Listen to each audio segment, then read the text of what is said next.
Saudara, sejauh mana kesiapan pemberlakuan pembelian Pertalite dan biosolar menggunakan QR Code My Pertamina? Apa dampaknya jika BBM subsidi tidak dibatasi?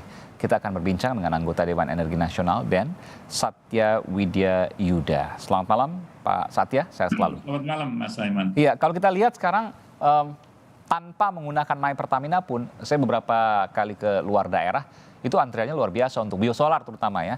Pertalite mungkin masih ada beberapa. Artinya My Pertamina ini harusnya bisa lebih efektif untuk kemudian membatasi. Apa yang kemudian Anda bisa cermati dari sini? Enggak, saya melihat bahwa belum semuanya paham ya.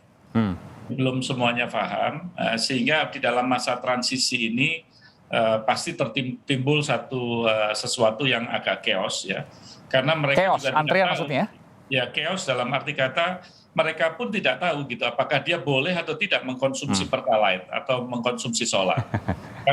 Karena siapa yang berhak itu masih belum ditentukan. Itulah esensi daripada revisi Perpres 191 2014 itu. Jadi siapa saja yang berhak.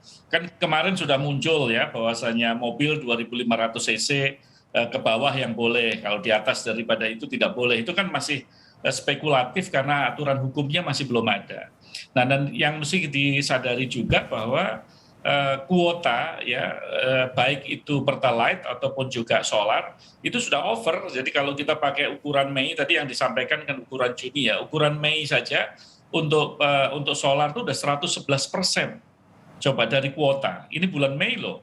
Ya, sementara kalau untuk Pertalite itu sudah 123%. Jadi kita harus menyadari betul jadi bahwa dua jenis BBM yang sejatinya itu masuk di dalam kategori BBM yang disubsidi itu tidak tepat sasaran karena dinikmati oleh 80% sendiri itu kelas menengah ke atas loh. Ya, cuma 20% untuk menengah ke bawah ya. Iya.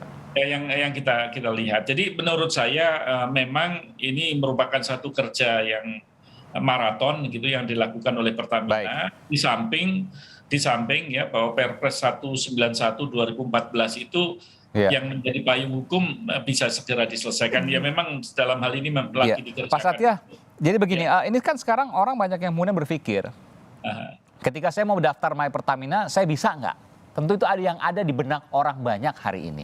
Nah, kalau menurut Anda, ini kan memang belum Anda katakan tadi belum digariskan. Siapa yang boleh isi apa begitu ya. Tapi ketika kemudian nanti ada aturannya, seharusnya seperti apa? Siapa mereka ini? Tentu yang punya mobil ya, kalau motor kan bisa tetap ya. Siapa mereka ini yang tetap bisa beli Pertalite dan biosolar? Ya, yang jelas kalau mobil ya pasti bukan mobil yang kelas menengah lah.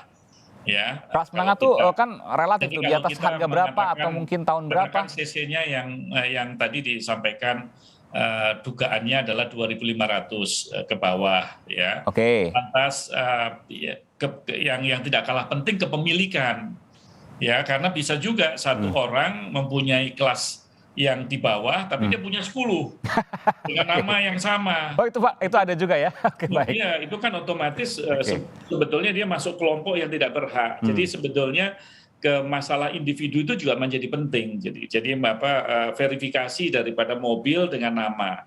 Ya sekarang ini yang saya sudah dengar dari beberapa pihak termasuk dari kepolisian, itu sekarang banyak sekali mereka yang mulai transfer nama ini. Jadi yang mereka tidak takut kalau kena pajak progresif, tapi yang kedua juga apabila ada pembatasan seperti itu.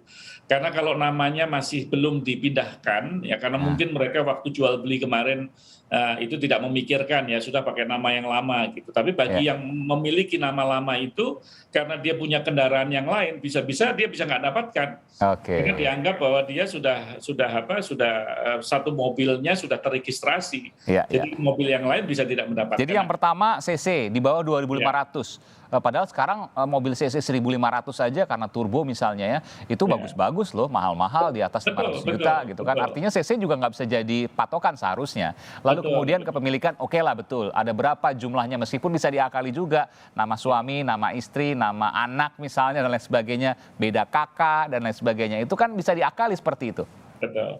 Tetapi kita harus ingat ya, apapun juga masalah data ini menjadi salah satu yang sangat krusial.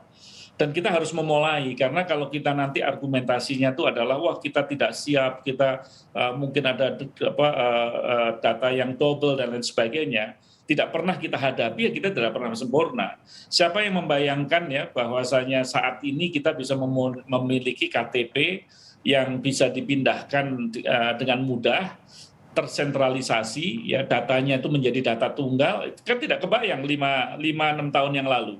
Iya. Ya kan, tetapi itu terjadi. Nah, menurut saya sekarang ini saatnya kita mengkonsolidasi dari data tersebut, ya dari data itu bisa terverifikasi mulai daripada jenis pekerjaannya, ya nanti syukur-syukur juga kemampuan mereka di dalam berusaha itu bisa teridentifikasi di sana. Seperti ya idealnya seperti social security yang ada di Amerika lah. Ya, semua orang bisa melihat bagaimana perilaku seseorang itu dari social security number-nya.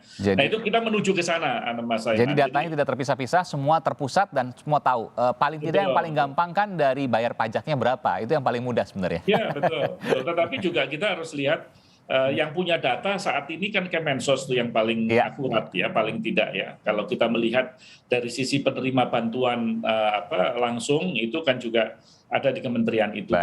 Dulu pada waktu kita memilahkan mengenai keluarga miskin, mendekati miskin, hampir miskin itu kan ada itu. Betul. Nah, dan itu punya data. Termasuk juga di Ditjen Pajak juga. Jadi kalau seandainya digabungkan data itu, tentu itu menjadi data yang luar biasa, bisa seperti social security number seperti yang ada di luar negeri. Ya, apalagi akan ada aturan tuh bahwasanya KTP kita dengan NPWP akan jadi satu tuh. Iya betul.